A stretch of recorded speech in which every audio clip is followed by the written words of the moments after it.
بسم اللہ الرحمن الرحیم۔ قرآن مجید میں اللہ تعالیٰ نے اپنے نبی صلی اللہ علیہ وسلم کو حکم دیا ہے وَتَبَتَّلْ إِلَيْهِ تَبْتِيلًا، فرمایا لوگوں سے کنارہ کشی اختیار کر کے اللہ کی طرف رجوع کریں، یعنی سب لوگوں سے منہ موڑ کر اپنا رخ کس طرف کر لیں؟ اللہ کی طرف۔ اسلام میں رہبانیت نہیں ہے کہ آپ سب سے تعلقات ختم کر کے جنگلوں میں عبادت کے لیے نکل جائیں، یہ پہلے ہوا کرتا تھا، لیکن اسلام میں یہ ضرور ہے کہ کچھ وقت انسان مخلوق سے کنارہ کشی اختیار کر کے صرف اللہ سے دل لگائے اور اس کی عبادت کرے، اس وقت مخلوق نہ ہو، کیونکہ کسی سے بھی محبت پیدا کرنے کے لیے یہ ضروری ہے کہ آپ کی اس کے ساتھ مناجات ہونی چاہیے، تنہائی ہونی چاہیے۔ اس آیت کے نازل ہونے کے بعد نبی صلی اللہ علیہ وسلم تہجد کا بہت زیادہ اہتمام کیا کرتے تھے۔ دن میں تو آپ صلی اللہ علیہ وسلم کے بہت سارے کام تھے، بیوی بچے بھی تھے، اس میں دعوت و تبلیغ کا کام بھی تھا، تو جو ایک انسان کی دن بھر کی مصروفیتیں ہوتی ہیں اس میں وہ لوگوں سے الگ تھلگ نہیں ہو سکتا، اور ہونا بھی نہیں چاہیے اس کو، کیونکہ دنیا بھی چلانی ہے۔ تو اللہ کے نبی نے اس آیت کے نازل ہونے کے بعد تہجد کا اہتمام کیا، کیونکہ تہجد میں انسان رات کو اللہ کے سامنے کھڑا ہوتا ہے اور اللہ اور بندے کے درمیان کوئی دوسرا نہیں ہوتا، یکسوئی اور خلوت جسے کہا جاتا ہے۔ تو یہ جو رمضان کے آخری عشرے میں اعتکاف کیا جاتا ہے، یہ بھی حقیقت میں اسی آیت پر عمل ہے۔ پورے سال ہم لوگوں کے درمیان رہتے ہیں، لیکن رمضان کے آخری عشرے میں سب سے کنارہ کشی اختیار کر کے مسجد میں آ کے ڈیرا لگا لیتے ہیں۔ بھی وہاں حرم کے امام نے جب وہاں کل اعتکاف شروع ہوا تو اعتکاف سے پہلے انہوں نے تھوڑا سا بیان کیا، مسجد نبوی کے امام نے، اس بیان میں انہوں نے ایک بڑی اچھی بات کہی۔ انہوں نے فرمایا کہ ایک تو اعتکاف ہے فقہی، یعنی فقہ کے اعتبار سے، وہ تو یہ ہے کہ آپ یہ جو 10 یا 9 دن ہیں یہ مسجد کے اندر گزار لیں کسی بھی طرح سے، تو اعتکاف آپ کا درست ہو جائے گا۔ لیکن یہ اعتکاف کی روح نہیں ہے، روح نہیں ہے۔ جیسے ایک روزہ ہے، دن میں آپ بھوکے پیاسے رہ لیں تو روزہ تو ہو جائے گا، لیکن روزے کے مقاصد کب حاصل ہوں گے؟ جب روزے کو روزے کے طریقے سے گزارا جائے، اس میں غیبتوں سے بچا جائے، تلاوت کا اہتمام کیا جائے۔ تو اعتکاف فقہی اعتبار سے تو پورا ہو جاتا ہے، آپ 10 دن کسی بھی طرح سے آخری عشرے میں مسجد میں آ کے پڑھ جائیں، چاہے سارا دن سوتے رہیں، کچھ بھی نہ کریں، تو معتکف تو کہلائیں گے آپ۔ لیکن اعتکاف کی جو روح ہے وہ حاصل نہیں ہوگی۔ وہ روح کیا تھی کہ لوگوں سے ہر ایک سے کنارہ کشی اختیار کر کے اپنے آپ کو اللہ کے سامنے پیش کر دینا۔ نبی صلی اللہ علیہ وسلم یہی کیا کرتے تھے، اور پردے لگا لیا کرتے تھے۔ پردے کا مطلب کہ اپنے آپ کو لوگوں سے چھپا لیا، لوگوں سے چھپا لیا اپنے آپ کو، تاکہ یکسوئی سے اللہ کی طرف توجہ ہو سکے۔ تو اعتکاف میں اس بات کا خوب اہتمام کرنا چاہیے، اپنے موبائل فون کو بند کر دیں، لوگوں سے بات چیت ختم کر دیں کچھ وقت کے لیے۔ کوئی بہت ضروری بات ہو، ایک ایمرجنسی ہو، ایک الگ چیز ہوتی ہے۔ اور یہ اس وقت کو غنیمت سمجھیں کہ اللہ نے 10 دن ہمیں دیے ہیں مسجد کے لیے، تو یہ اللہ کی ہم پر بہت بڑی نعمت ہے، اللہ کا ہم پر بہت بڑا احسان ہے۔ ان 10 دنوں میں ہم کچھ بن جائیں۔ اللہ کا ذکر کرنے سے، تلاوت کرنے سے، نماز پڑھنے سے، دعائیں مانگنے سے انسان کو یہ عبادتوں کی فضیلت تو حاصل ہوتی ہے۔ نماز پڑھنے سے نماز کا ثواب بھی ملتا ہے، تلاوت کرنے سے تلاوت کا ثواب بھی ملتا ہے، مگر ساتھ ساتھ ایک اور کام ہوتا ہے کہ اس کا دل بننا شروع ہو جاتا ہے۔ مدینہ منورہ میں ایک ہارٹ اسپیشلسٹ ملے مجھے، تو وہ کہنے لگے دل کی کوئی بیماری ہو تو بتائیں۔ میں نے کہا ایک کامن بیماری ہے کہ دل جو ہے ہمارا اللہ کی طرف مائل نہیں ہوتا، کوئی ہارٹ اسپیشلسٹ اس کا علاج بتا دے۔ ہارٹ اسپیشلسٹ کے پاس جاتے ہیں نا آپ کہ بھائی دل میرا صحیح کام نہیں کر رہا، دھڑک نہیں رہا، اور یہ ہو گیا ہے، رگیں جام ہو گئی ہیں۔ تو میں نے کہا کوئی ایسا ہارٹ اسپیشلسٹ جو ہمارے دلوں کو مخلوق سے ہٹا کے کہاں لگا دے؟ اللہ کی طرف۔ ایسا کوئی ہارٹ اسپیشلسٹ چاہیے۔ تو ایسے ہارٹ اسپیشلسٹ تو ملتے نہیں ہیں، وہ تو اللہ والے ہی ہوتے ہیں جو ایسے ہارٹ اسپیشلسٹ ہوتے ہیں۔ تو اللہ اس کے رسول صلی اللہ علیہ وسلم نے جو ہمیں احکام دیے تو وہ اللہ سے زیادہ کون ہارٹ اسپیشلسٹ ہوگا؟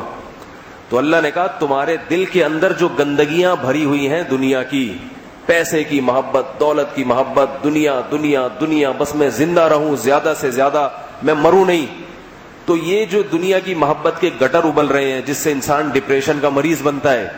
جب دنیا سے محبت کرتا ہے نا انسان، یہ بھی ہو جائے، یہ بھی ہو جائے، یہ بھی ہو جائے، میری یہ حاجت بھی پوری ہو جائے، تو اس کا سب سے بڑا نقصان کیا ہوتا ہے؟ ڈپریشن کا مریض بنتا ہے وہ، کیونکہ ساری تمنائیں کسی کی پوری ہوتی نہیں ہیں.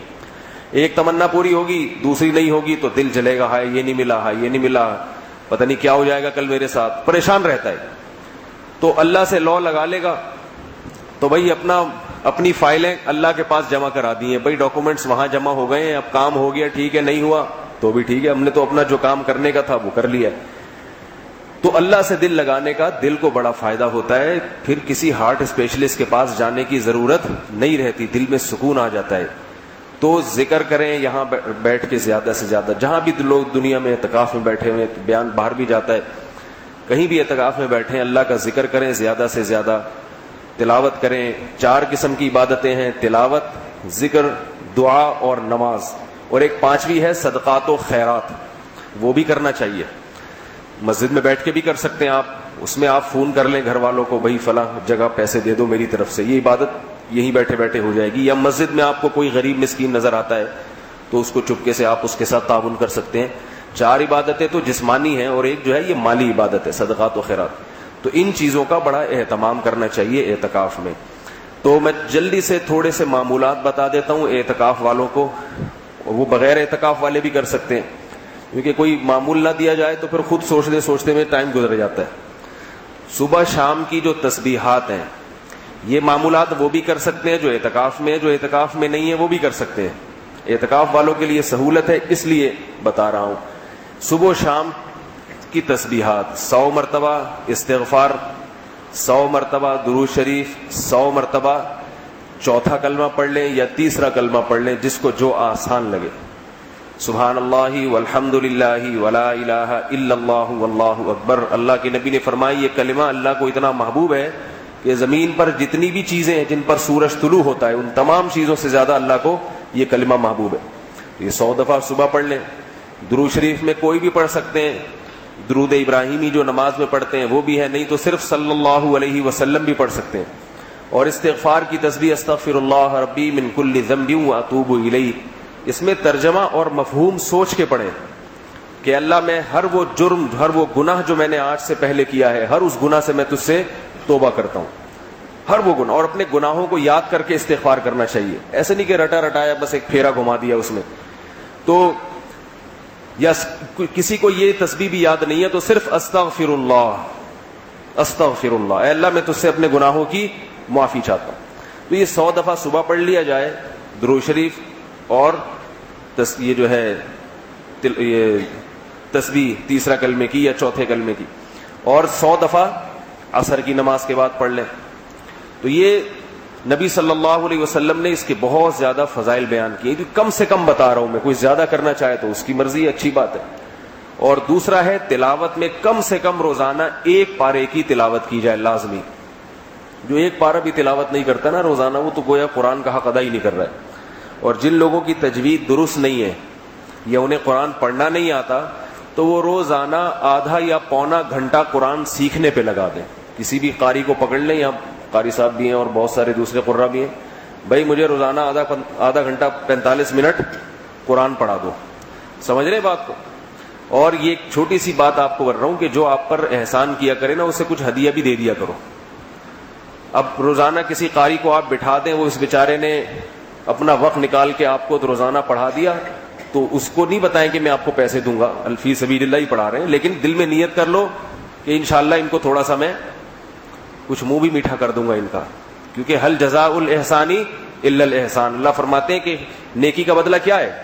نیکی ہے. تو وہ اخلاص سے آپ کے ساتھ محنت کر رہا ہے تو آپ بھی تھوڑا سا اس کا جو ہے نا وہ اس سے برکت ہوتی ہے. جو بھی آپ کی جو خدمت کرتا ہے نا اس کا آپ اس کو صلہ دیں گے، صلہ دیں گے. یہ قرآن کی اجرت نہیں کہلائے گی، اگر آپ اس کو صلہ دیں گے تو اس میں برکت ہوگی، برکت.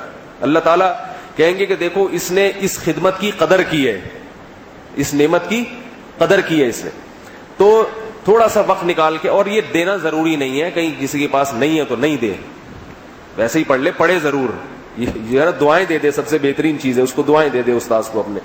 تو آدھا گھنٹہ پونا گھنٹہ نکال کے تجوید سیکھ لیں, جن کو نہیں آتا تو ان کو انشاءاللہ تلاوت ہی کا اجر ملے گا. تیسری چیز ہے نماز. تو نماز میں باقی فرض نمازیں سنتیں تو پڑھتے ہی ہیں, تو 8 رکعتیں تہجد کا اہتمام کر لیں. کتنی رکعتیں؟ 8 رکعت.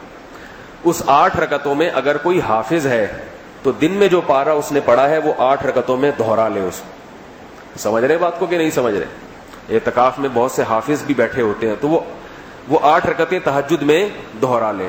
اور تہجد میں جماعت افضل نہیں ہے, کیونکہ جماعت سے جب تہجد پڑھیں گے نا تو وہ یکسوئی والی کیفیت ختم ہو جاتی ہے. تہجد کہیں اپنے کونے میں کھڑے ہو کر اللہ سے دل لگا کے بس وہ اسی طرح سے پڑھ لیں تو زیادہ بہتر ہے. جماعت سے تہجد کا پڑھنا جائز تو ہے مگر بہتر نہیں ہے. تو اور جو حافظ نہیں ہے وہ کسی بھی طریقے سے پڑھ لے, علم ترى کیفا سے پڑھ لے, بار بار ایک سورت کو کئی دوبارہ ریپیٹ کر سکتا ہے, 10 دفعہ بھی پڑھ سکتا ہے ایک سورت کو, تاکہ رکعتیں ذرا لمبی ہو جائیں. تو اور چوتھی چیز ہے دعا. 24 گھنٹے میں کم از کم ایک وقت نکال کے اللہ سے خوب گڑ گڑا کے دعا مانگی جائے. اس میں سب سے بہترین وقت ہے تہجد کے بعد کا وقت, جو سحری سے پہلے کا ہوتا ہے. اس میں آپ اللہ کے سامنے ہاتھ اٹھائیں, اللہ کی حمد و ثنا کریں, رسول اللہ صلی اللہ علیہ وسلم پر درود پیش کریں. اس کے بعد پھر اپنے لیے, اپنے والدین کے لیے جو دعائیں آپ کے ذہن میں آتی ہیں آپ اللہ سے مانگیں جیسے بھیک مانگ رہے ہیں.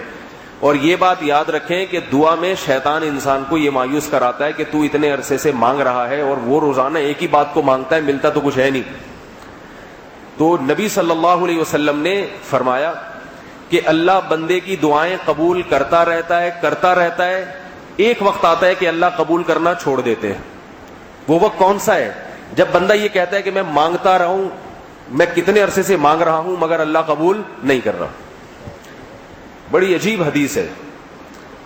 یعنی اس سے پہلے ساری قبول ہو رہی تھیں, جب اس نے یہ کہا کہ میں مانگتا ہوں اور قبول نہیں ہوتی تو اب نہیں ہوگی. اب دیکھیں کیسی عجیب بات ہے کہ یہ کہہ کیوں رہا ہے کہ میں اتنے عرصے سے مانگ رہا ہوں قبول نہیں ہو رہی. تو ظاہر ہے بظاہر قبول نہیں ہو رہی, تبھی تو یہ کہہ رہا ہے نا, جبکہ نبی کیا فرما رہے ہیں؟ ہو رہی ہے. تو پتہ یہ چلا کہ دعا اللہ دکھاتے نہیں ہیں ہمیں کہ قبول کر رہا ہوں کہ نہیں کر رہا. قبول کر رہے ہوتے ہیں لیکن اس کے قبول کرنے کے انداز مختلف ہیں. بعض دفعہ آپ کوئی چیز اللہ سے مانگتے ہیں, اللہ وہ نہیں دیتے, اس کا متبادل کوئی دوسرا دے دیتے ہیں. اللہ وہ نہیں دے رہے, اس کا متبادل دے رہے ہیں, کوئی دوسرا, کوئی دوسری چیز دے رہے ہیں آپ کو. بعض دفعہ آپ کوئی دعا اللہ سے مانگ رہے ہیں, اللہ نے وہ آپ کی حاجت تو پوری نہیں کی لیکن اس کے بدلے میں کسی مصیبت کو آپ سے ٹال دیا. تو ہمیں تو یہ چیزیں نظر نہیں آ رہی ہوتی. اس میں اللہ کی حکمت یہ ہے کہ اگر اللہ ایسے دعائیں قبول کرے نا, ادھر آپ نے مانگا اے اللہ مجھے 500 روپے دے دے, اور ادھر کوئی جیب میں 500 روپے ڈال کے چلا گیا, تو سارا دن بیٹھ کے پھر لوگ دعائیں مانگتے رہیں گے. غیب پر ایمان ختم ہو جائے گا, غیب پر ایمان ختم ہو جائے گا. اس لیے دعا مانگتے ہوئے تسلی کرو, جو مانگ رہا ہوں ملے گا مجھے, اور اللہ کے خزانوں میں کسی قسم کی کوئی کمی نہیں ہے. اور اس میں اپنی اصلاح کے لیے دعا سب سے زیادہ مانگا کریں کہ اللہ ہمیں گناہوں سے بچائے, گناہوں سے سچی توبہ کی توفیق نصیب فرمائے. بد نظری کا گناہ ہے, زنا کا گناہ ہے, شراب ہے, جوا ہے, داڑھی کٹانا ہے, یا عورت کوئی پردہ نہیں کرتی, غیبتیں کرتی ہے, یا یہ کہ ماں باپ کی نافرمانی ہے. یہ گناہوں کو یاد کر کر کے اللہ سے مانگا کریں, اللہ یہ بد نظری کا گناہ بھی مجھ سے چھڑوا دے, اے اللہ والدین کی نافرمانی کا گناہ بھی مجھ سے چھڑوا دے, میں حرام کھاتا ہوں یہ گناہ مجھ سے چھڑوا دے, رشوت کھاتا ہوں یہ گناہ مجھ سے چھڑوا دے. خوب اللہ سے گڑ گڑا کے مانگا کرو, اور دل میں نیت بھی کرو کہ خود بھی ہمت کریں گے. تو جس کو دعاؤں کی توفیق مل گئی تو یاد رکھو پھر اس سے زیادہ خوش قسمت انسان دنیا میں کوئی ہے ہی نہیں. اس سے زیادہ خوش قسمت اللہ نے پیدا کیا ہی نہیں ہے. میں مکہ میں تھا تو فون آیا وہاں کسی کا میرے پاس کہ میں جاب کے لیے کب سے دعا کر رہا ہوں حضرت, عجیب سے اب شیطان دل میں وسوسے ڈالتا ہے کہ قبول نہیں ہو رہی. تو ان کو تو میں نے نہیں کہا, یہ ان کی پہنچ سے اوپر کی بات ہو جاتی. تو میں نے خیال ہوا کہ ان کو میں یوں کہوں, کہ کہا نہیں لیکن ارادہ تھا کہنے کا, لیکن مجھے خیال ہوا کہ ان کی سمجھ میں نہیں آئے گی یہ بات, کہ آپ جو دعا مانگ رہے ہو نا اللہ سے ملازمت کے لیے یا کسی بھی حاجت کے لیے, ملازمت نہیں مل رہی, تو یہ دعا مانگنے کی جو توفیق مل رہی ہے یہ ملازمت سے بڑھ کر ہے. سمجھ میں نہیں آ رہی میرا خیال ہے بات. یہ جو اللہ سے ہاتھ اٹھا کے مانگنے کی توفیق مل رہی ہے, خدا کی قسم اگر قیامت کے دن دیکھ لو کہ اس پر کیا مل رہا ہے آپ کو, تو آپ کہو گے اللہ جاب نہ ملتی, بس یہ توفیق ہی روزانہ ملتی رہتی, تجھ سے دعائیں مانگتا ہوں. کیونکہ ہم نے اللہ کو دیکھا نہیں ہے. اللہ کو یہ بن دیکھے مانگنا بہت پسند ہے. اللہ کہتے ہیں کہ دیکھو مجھے دیکھا نہیں ہے, میری نشانیوں کو دیکھ کر مجھ پر ایمان لایا ہے, اور اس کو پتا ہے کہ میں روزگار دوں گا تو ملے گا, نہیں دوں گا تو نہیں ملے گا, تو یہ پھر بھی مانگا اور مجھ سے مایوس نہیں ہو رہا. تو اس لیے دعا مانگنے میں بخل سے کام نہیں لینا چاہیے, مایوس نہیں ہونا چاہیے. قبول ہو رہی ہے پھر بھی مانگیں گے, نہیں ہو رہی تو بس دعا ہی مقصد ہے, دعائی کی توفیق مل جائے. اور اللہ سے یہ بھی مانگا کرو اللہ دعائیں مانگنے کی توفیق عطا فرما دے. خود یہ ایک بڑی توفیق ہے جو ہر ایک کو نہیں ملتی. دعا میں دل نہیں لگتا یا وحشت ہو جاتی ہے دعا سے, تو دعا مانگنے کی توفیق ملنا خود ایک بہت بڑی توفیق ہے. تو ہم تو غیب پر ایمان والے لوگ ہیں, اصل تو آخرت ہے. تو یہ چند یعنی معمولات ہیں جو اعتکاف والے اگر کریں گے تو امید ہے انشاءاللہ کچھ تھوڑا سا اعتکاف کی تھوڑی سی برکتیں حاصل ہو جائیں گی. اور جو زیادہ کرنا چاہے وہ اچھی بات ہے, لیکن نبی صلی اللہ علیہ وسلم نے فرمایا, حضرت عائشہ فرماتی ہیں کہ نبی صلی اللہ علیہ وسلم کو وہ عمل محبوب تھا جو تھوڑا ہو لیکن پابندی سے ہو. اگر آپ ایک پارا نہیں کر سکتے آدھا کر لیں, 8 رکعتیں نہیں کر سکتے 4 پہ لے آئیں اس کو, ٹھیک ہے نا. 100 تسبیح نہیں کر سکتے 50 کر لیں, لیکن بالکل ایسے نہ ہو کہ اعتکاف میں آئے ہیں اور پتہ ہی نہیں کہ بھائی بس آئے تھے اور موبائل میں ہی لگے رہے اور جو ہے وہ ہنسی مذاق میں لگے رہے. یہ پھر وقت کی بربادی ہو جائے گی. اور اگر کوئی بڑھا سکتا ہے 100 کی 200 کر سکتا ہے تسبیحات, 1 پارے کو 2 پارے کر سکتا ہے, تو پھر یہ ہر ایک کی اپنی ہمت ہے. اللہ تعالیٰ ہم سب کو ہمت کی توفیق عطا فرمائے. سبحانک اللہم و بحمدک نشہد ان لا الہ الا انت نستغفرک و نتوب الیک.